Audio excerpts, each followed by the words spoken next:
Mr. Speaker, today's motion asks this House to consider the government's accountability to this place regarding Peter Mandelson's appointment. The government has been and remains fully committed to keeping the House informed of all relevant information related to Peter Mandelson's appointment and subsequent dismissal as Ambassador to the United States. Government ministers have addressed this House on a number of occasions on this matter.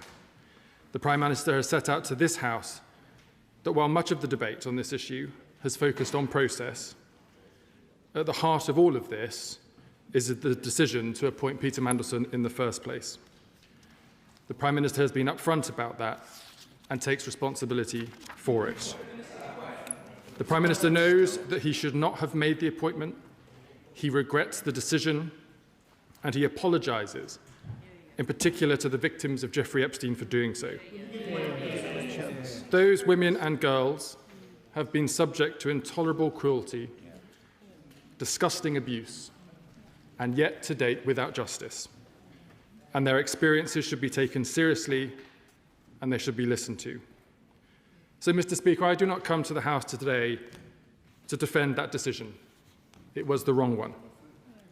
I am here, however, to account for the government's accountability to this House on the process that followed. Mr. Speaker, I take the government's responsibility to this House seriously, and so I will not take this opportunity this evening to try to score party political points or to defend a decision that the Prime Minister himself has said is wrong and for which he apologises. But I do commit to returning to this House as often as required. I give way. For the Minister giving way, in taking this wrong decision, did the Prime Minister follow due process? The Prime Minister followed the process that was in place, and I will turn to some of the details of that in the remainder of my statement.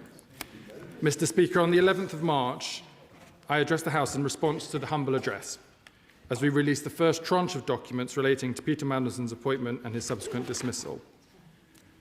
I committed to keep the House updated as we work to publish documents relevant to that humble address, and I recommit to do so today. I would like to reassure the House that we are proceeding at pace to process the outstanding documents, a number of which are currently in the process of being reviewed by the Intelligence and Security Committee of this Parliament, with the aim of publishing the next tranche of documents as a matter of urgency. In the debate, Mr. Speaker, I was asked specifically about a question of redactions in respect to documents being published in relation to the humble address. I'll just be clear that redactions are visible on the face of the document by the black marking out of information. If there is no marking out, it is not a redaction. And all redactions are agreed via the Intelligence and Security Committee before they come to this House. Sure. I'm very grateful to the Right Honourable Gentleman for giving way. We've heard a lot from the other side today about process, but can the Chief Secretary to the Prime Minister please tell my constituents, tell the House and the country why on earth did the Prime Minister appoint Peter Mandelson to be the Ambassador to the United States? I refer you to the Prime Minister's, I prefer the Honourable Gentleman to the Prime Minister's words, Mr. Speaker, but also to reiterate his apology for having made that wrong decision in the first place. Mr. Speaker, I'll now move to the specific matter of security vetting. As the House heard from the Prime Minister yesterday, on the evening of the 14th of April, he was told for the first time that last year, before Peter Mandelson took up his position as Ambassador, that the Foreign Office had granted Peter Mandelson developed vetting clearance against the recommendation of the United Kingdom Security Vetting Authority, UKSV. Again, Mr. Speaker, in the debate this evening, there have been accusations that the Cabinet Office had suggested that developed vetted status or the process to seek that was not necessary. Those accusations are inaccurate, Mr. Speaker. I can confirm to the House, based on advice of the House of Lords and a Privy Councillor, whether further developed vetting status was required. That then subsequently took place, as members of the House know. The Foreign Office officials who made the decision to overrule the recommendation of UKSV then failed to notify the Prime Minister, the Foreign Secretary or her predecessor, the Deputy Prime Minister or any other minister, including myself, including the former Cabinet Secretary, Sir Chris Wormold. That has been confirmed today in evidence by Sir Ollie Robbins to the Foreign Affairs Select Committee. I'll give way. Thank you, Minister, for giving way. I've been listening to this entire saga being described, and it is confusing even for someone who's a Westminster insider in the Westminster bubble. Can I ask a question about process? Because he's mentioned the 14th of April, when the Prime Minister was notified that there had been a breach in the security vetting and it had been failed on one extent.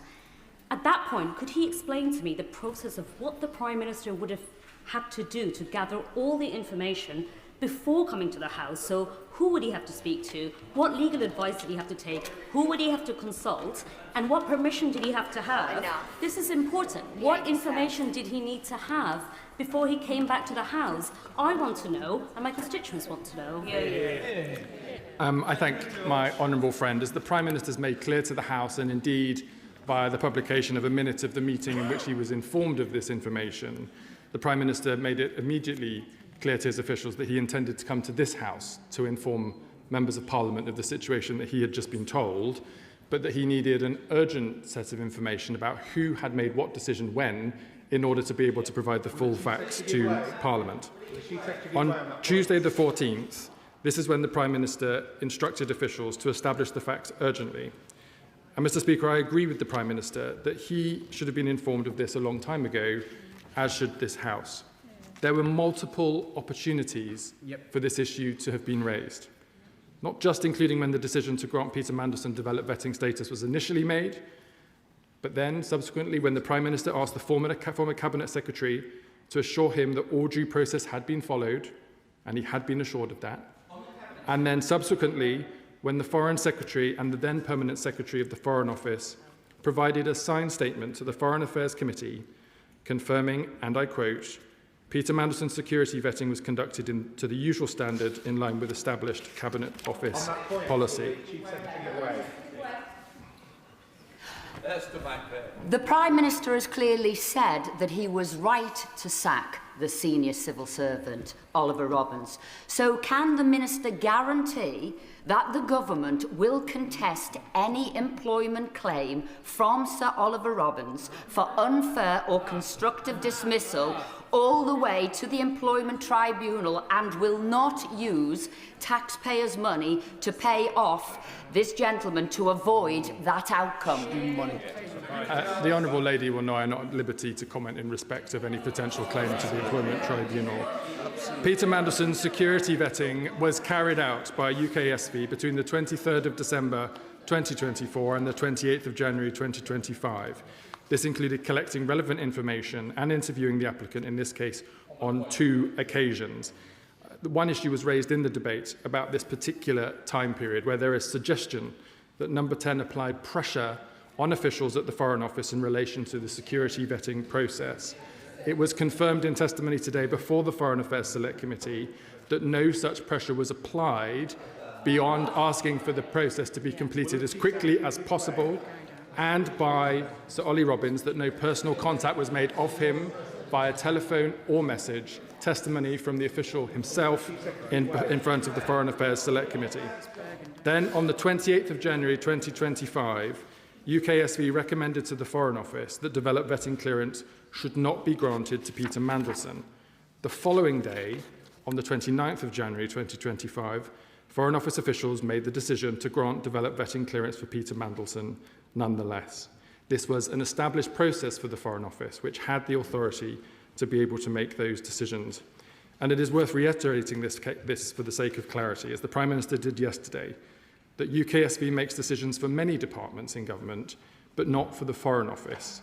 The final decision on developed vetting clearance is made by Foreign Office officials, not by UKSV. When I became aware of the details of Peter Mandelson's case, following the publication of Guardian reporting last Thursday, I was then briefed on this matter that evening at the Cabinet Office by officials, both in respect of the case of Peter Mandelson, but also the existing policy regarding UKSV recommendations and the Foreign Office's decisions. I immediately suspended the right for the Foreign Office to overrule UKSV recommendations pending further investigation.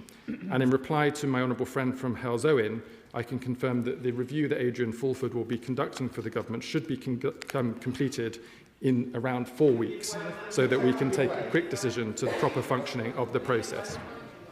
I'm grateful for the Round giving way. Actually, in his letter, Ollie Robinson's letter to the committee today, he actually countermands what the Honourable Gentleman said from the dispatch box. He says, I believe the Cabinet Office raised whether vetting was actually necessary. I understand the FCDO insisted that it was the requirement before Mandelson took the post to Washington. After their due diligence, they were insisting it wasn't necessary. Surely he needs to retract. I repeat my words and refer back to them. Mr. Speaker, much has been said about the ability of officials to disclose sensitive vetting information. As the Prime Minister has set out, I accept that the sensitive personal information provided by an individual being vetted must be protected from disclosure. If that were not the case, the integrity of the whole process would be compromised.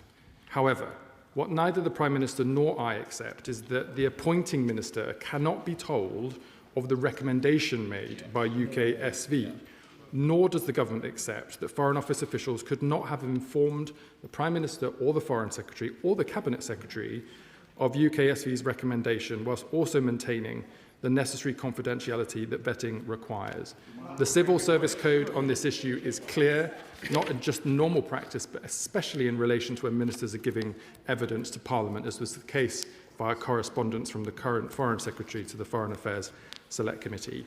There is no law that stops civil servants sensibly flagging UKSV recommendations while protecting detailed sensitive vetting information to allow ministers to make judgments on appointments or to explain matters to Parliament. Mr. Speaker, the government has also changed the direct ministerial appointments process so that due diligence is now required as standard. The Prime Minister has also changed the process so that public announcements about direct ministerial appointments can now not be made until security vetting has been completed. Mr. Speaker, clearly what came to light about Peter Mandelson following the release of files by the United States Department for Justice was deeply disturbing. In February this year, the Prime Minister instructed officials to carry out a review of the national security vetting process to ensure it is fit for purpose.